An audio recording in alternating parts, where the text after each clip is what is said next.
In a Florida courtroom, a teenage boy named Alvin Burke Jr. stood in front of a judge, buried under charges of armed robbery and armed kidnapping that he barely understood. When the sentence came down, 18 and a half years inside for what prosecutors described as an Ocean's 11-style heist of a cruise ship casino, locking 10 workers in a closet while they took the money.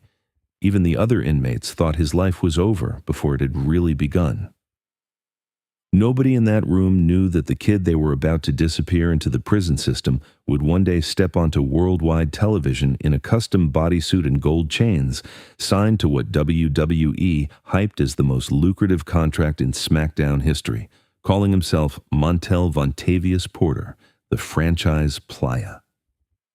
This is the story of how a robbery at sea, nearly a decade behind bars, and one correctional officer who loved pro wrestling turned a prison sentence into an unlikely second chance, and why the man behind MVP still says he's lucky to be alive at all.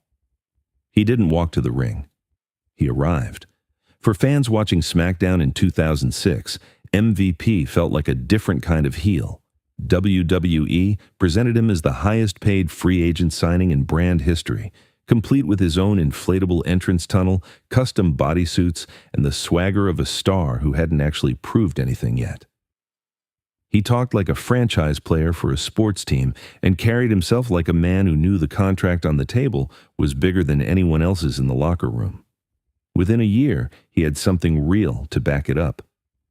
At Judgment Day 2007, he beat Chris Benoit in a 2-out-of-3 falls match to win the United States Championship, and he didn't let that title go for a long time. His first reign lasted 343 days, at the time the longest United States Championship reign of the WWE era, and still one of the longest in company history. For almost a full year, when that red, white, and blue belt was on television, it was sitting around the waist of Montel Vontavious Porter. He called himself half man, half amazing. He hosted his own talk segment, The VIP Lounge. He argued, cheated, laughed in the faces of babyfaces, and made people in living rooms across America say the same 7 words. I can't stand this guy, but he's good. Most of those viewers had no idea that the man they were booing had spent nearly 10 years of his life in prison. Long before there was an MVP, there was just Alvin, a kid growing up in Florida, surrounded by all the wrong influences. He has talked about it himself, the gangs, the guns, the sense that the only people who respected you were the ones who were just as lost as you were. By his mid-teens, he was already deep into that world. The crime that changed everything didn't happen in some back alley. It happened on the water. According to court records and MVP's own later interviews, he and a group of friends carried out what prosecutors likened to an Ocean's 11-style robbery on a cruise ship casino. They went after the money, but they also forced staff into a room and locked them in, leading to multiple counts of armed kidnapping on top of the armed robbery charges.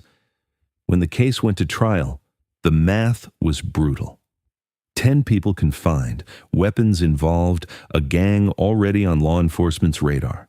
The sentence the judge handed down, 18 and a half years, sounded less like punishment and more like a door slamming shut.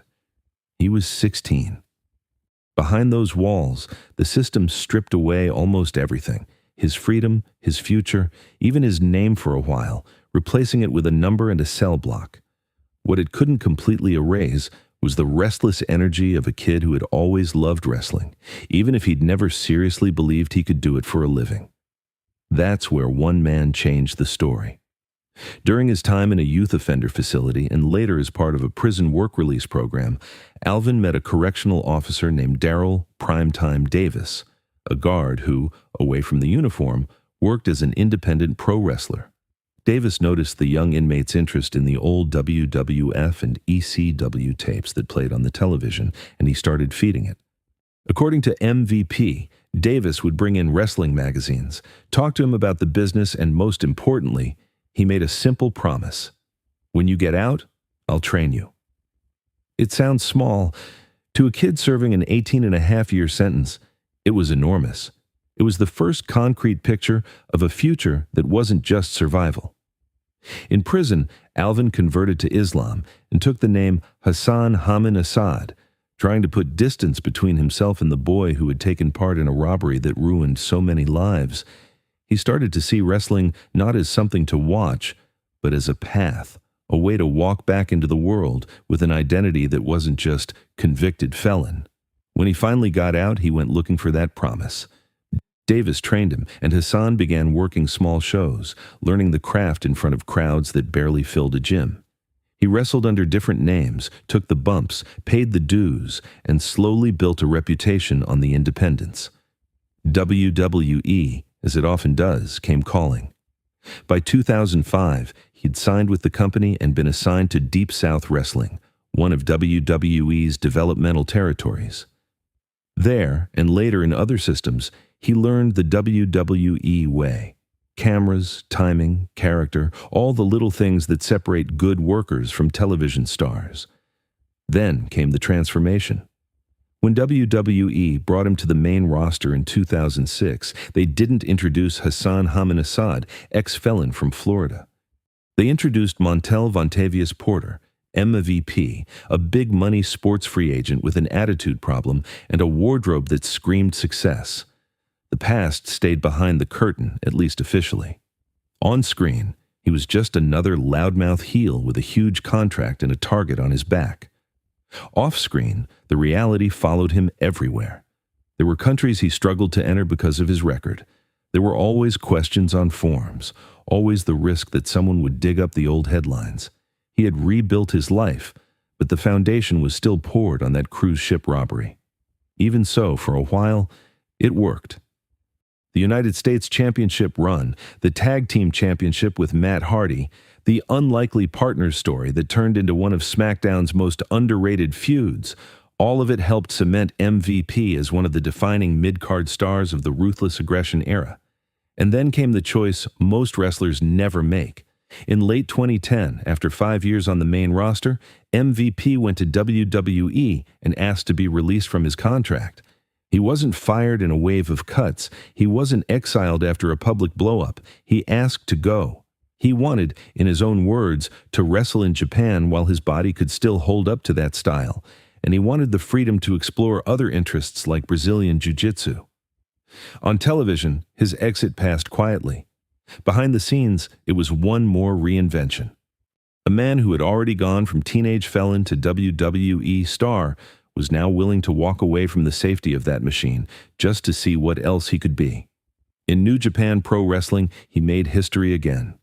In 2011, he became the first ever IWGP Intercontinental Champion, winning a tournament that included names like Kazuchika Okada and Hiroshi Tanahashi, and helping to establish a brand new title in a company that takes its championships very seriously. For a kid who once watched ECW tapes on a prison TV, standing in a New Japan ring, holding an IWGP belt, was about as far from that Florida courtroom as a person could get. From there, the road twisted.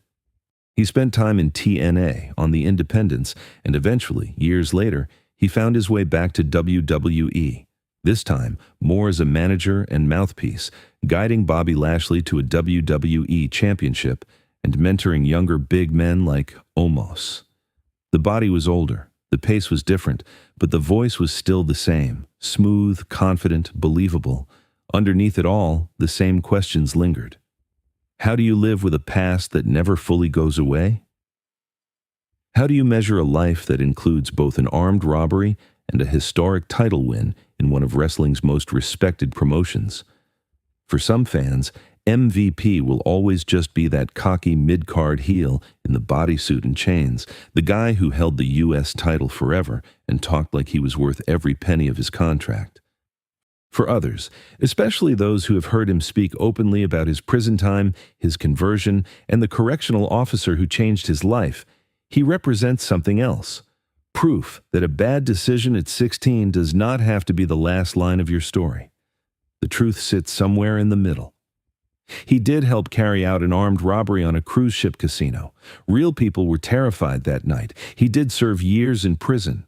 No amount of title belts or television time erases that.